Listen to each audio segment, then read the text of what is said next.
Alors, bonjour à vous, ici Francis Gendron et bienvenue dans l'émission Districtement Habitant.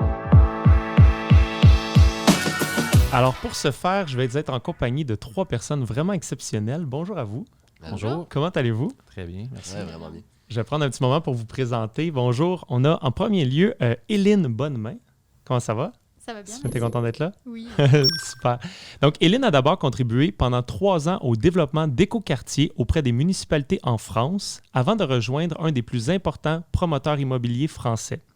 Durant 4 ans, elle a œuvré à faire changer et évoluer les pratiques du secteur avec notamment des projets d'intégration de la biodiversité au bâti, de nouveaux services et modes d'habitation et des chantiers éco-responsables. Elle a rejoint Vivre en ville en 2019 pour coordonner le projet Construire avec le climat à destination des développeurs immobiliers québécois. On est très content de t'avoir. Bienvenue. Merci. On a également Alexandre Vallière. Bonjour Alexandre. Salut Francis. Alexandre est un entrepreneur général depuis 1999 et a touché à tous les aspects de la construction écologique. Boiron, paille, bois cordé, le chanvre, Passive House et certification LEED. Donc, vraiment tout. Il siège désormais à la direction de Mini en étant également conseiller expert auprès de municipalités afin de promouvoir le développement et l'intégration des mini-maisons dans les collectivités et contribuer à la valorisation des cœurs villageois. Excellent. Bienvenue. Et on a Frédéric, que je connais très bien, un bon ami à moi, diplômé de l'Académie des Earthships au Nouveau-Mexique. Il s'intéresse au mode de vie résilient, à la conception 3D ainsi qu'aux principes solaires appliqués aux bâtiments conçus et construits dans le respect de l'environnement. Il a confondé avec moi Solutions ERA ainsi que l'Oasis, dont tu vas nous parler, un nouvel bâtiment du futur écologique pour le co-living. Yes. Cool, bien bienvenue tout le monde. Je suis vraiment content de discuter avec vous, de vivre autrement. Parce que présentement, dans le monde, il y a vraiment beaucoup de choses qui se passent au plan de vue environnemental, social. Et là, avec la pandémie, toute une nouvelle perspective, des nouvelles questions qui nous sont venues. Et donc, je vais commencer probablement avec une question plus visée à un de vous. Puis après ça, on va commencer vraiment l'échange. Je suis intéressé de savoir où est-ce qu'on s'en va avec ça. Puis c'est quoi les alternatives, les manières de vivre autrement. Donc, premièrement, Éline, toi, tu œuvres à la lutte et adaptation au changement climatique en accompagnement spécifiquement des développeurs immobiliers pour des multiplexes ou des nouveaux types d'habitats. Est-ce que tu veux nous en dire plus là-dessus, puis en quoi surtout c'est une solution? Oui, avec plaisir. Le projet sur lequel je travaille chez Vivre en ville s'appelle Construire avec le climat. Ça a débuté en mai 2019. Et en fait, on a commencé par rencontrer des développeurs immobiliers dans l'idée de comprendre en fait quels étaient les freins rencontrés dans l'adaptation et la lutte au changement climatique. Pourquoi est-ce qu'il n'y avait pas plus de projets exemplaires finalement qui se montaient?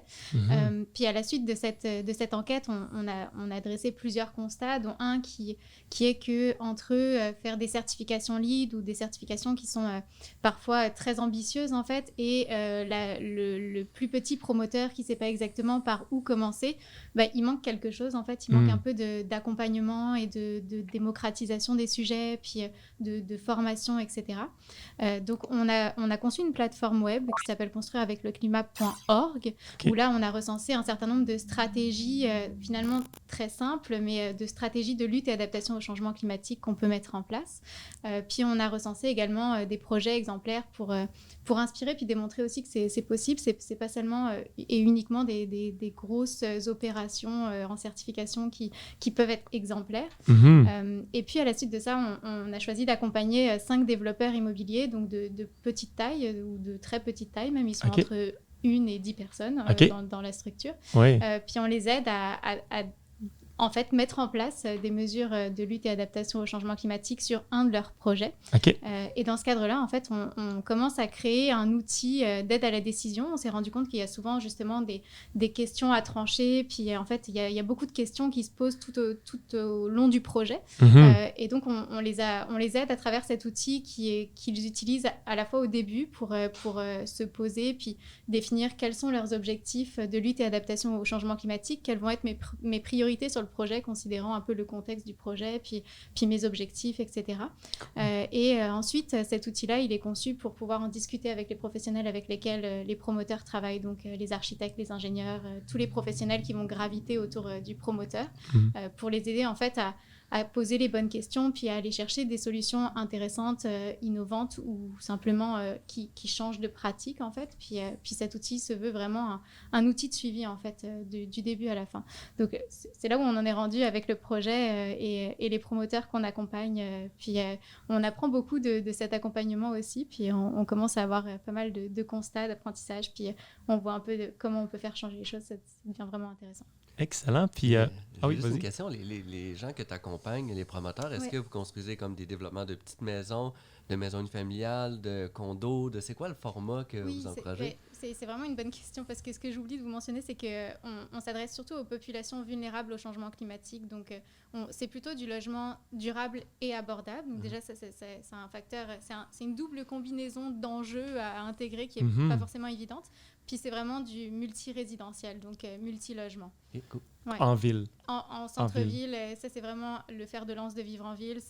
On lutte contre l'étalement urbain, puis c'est toujours en milieu urbain consolidé. Donc c'est plutôt des projets presque de densification. Densification. Des enjeux pour les promoteurs, mais super. C'est un peu un autre projet Vivre en Ville.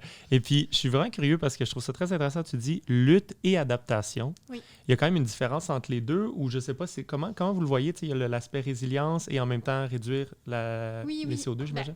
C'est sûr qu'il y a quand même des sujets, ou en tout cas des stratégies qui sont très liées. En luttant contre les changements climatiques, souvent on met en place aussi des mesures qui permettent de s'adapter aux changements climatiques. Par exemple, si on crée du verdissement sur notre projet d'habitation ou notre projet résidentiel, on va à la fois lutter contre les changements climatiques, mais donc de façon assez évidente, mais aussi c'est de l'adaptation dans le sens où on va permettre une meilleure gestion des eaux pluviales en fait, sachant que les précipitations, notamment hivernales, vont augmenter à l'avenir. C'est donc à la fois de la lutte et de l'adaptation. Donc des fois la nuance entre les deux, elle n'est pas si évidente. La solution des fois est la même pour les deux. Oui, c'est ça, et c'est tant mieux en fait. Oui, c'est ça. C'est que ça permet de doublement justifier une mesure qu'on va mettre en place. Mais il y a aussi des mesures comme justement se protéger contre les inondations, puis prendre des mesures en lien avec ça. Là, ça va être plus de l'adaptation pure, en fait.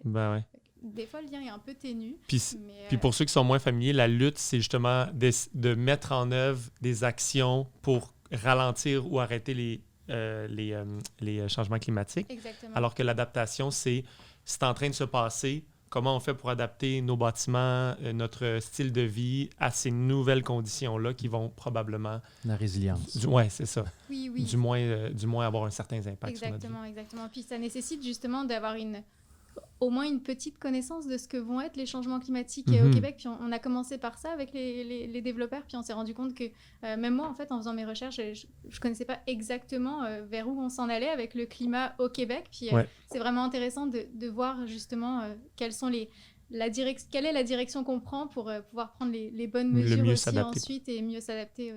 Super. On revient à notre sujet le plus spécifique, puis on va conclure avec ça. J'ai comme une question pour vous qui est... Je suis curieux, que ce soit vivre en ville, soit du multi ou quoi que ce soit comme ça, en plus écolo, en mini-maison ou en oasis ou éco-hameau, si vous aviez soit un conseil ou quelque chose pour des gens qui aimeraient aller vers ça, est-ce que vous avez quelque chose que vous aimeriez soit leur dire ou pour conclure moi, j'irais avec les personnes, en tout cas les acteurs avec lesquels j'interviens, qui sont les développeurs immobiliers. Oui. Puis, je dirais plutôt ne pas avoir peur. N'ayez pas peur, lancez-vous, allez faire des recherches. On peut y aller pas à pas aussi. Puis surtout, travailler avec les professionnels avec lesquels vous allez travailler par la suite pour les questionner. Puis, c'est eux qui vont apporter des réponses, puis qui vont avoir des solutions qui ne sont pas nécessairement des solutions qui coûtent plus cher, parce que c'est souvent une des grosses appréhensions. Mais il y a vraiment des solutions alternatives, puis surtout pris très tôt dans un projet immobilier. On peut mettre en place des mesures très intéressantes qui ne coûtent pas plus cher, puis qui vont apporter à la fois des mesures de lutte et d'adaptation aussi, qui vont permettre de la résilience pour les occupants. Puis j'aimerais peut-être ajouter, parce que des fois, puis en plus, tu as tout à fait raison, est-ce qu'il y a ce qu'on appelle éco-abordable, c'est-à-dire que c'est plus écologique, puis pas nécessairement plus cher ou très rentable dans le temps, considérant que tu as une hypothèque, tu as tous les frais et tout ça. Est-ce qu'on pourrait dire aussi, en tout cas moi j'ai le goût de te poser la question, la demande est grandissante et donc il y a aussi la place à, oui des fois ça va coûter un petit peu plus cher, mais les gens sont prêts à dire, moi un petit peu plus cher ça me convient pour avoir un espace qui est sain, qui est plus écologique, surtout en ville justement où est-ce qu'il y a une grande population. Puis... Oui, je pense que la demande est grandissante, puis faut pas hésiter à susciter la curiosité aussi des futurs occupants, puis à les informer, puis à leur faire part des différents choix. Si les personnes n'en ont aucune idée, ils peuvent pas être demandeurs de quelque chose qu'ils connaissent pas. Oui, exact. Je pense que les professionnels ont aussi un rôle de sensibilisation auprès du public. C'est ça va dans les deux sens. Nous, en tant que public, mettons les personnes, si on le demande, là, ça fait comme, là, ça fait 10 clients qui me demandent est-ce que mon appart est écologique? Bon, peut-être que le prochain, il va être écologique parce que, tu sais, puis dans l'autre sens, eux, ils peuvent faire une éducation aussi. C'est ça. C'est cool. Alors, merci beaucoup tout le monde d'avoir été là. Ça fait vraiment Merci à toi, un plaisir Francis. d'échanger avec vous. Merci.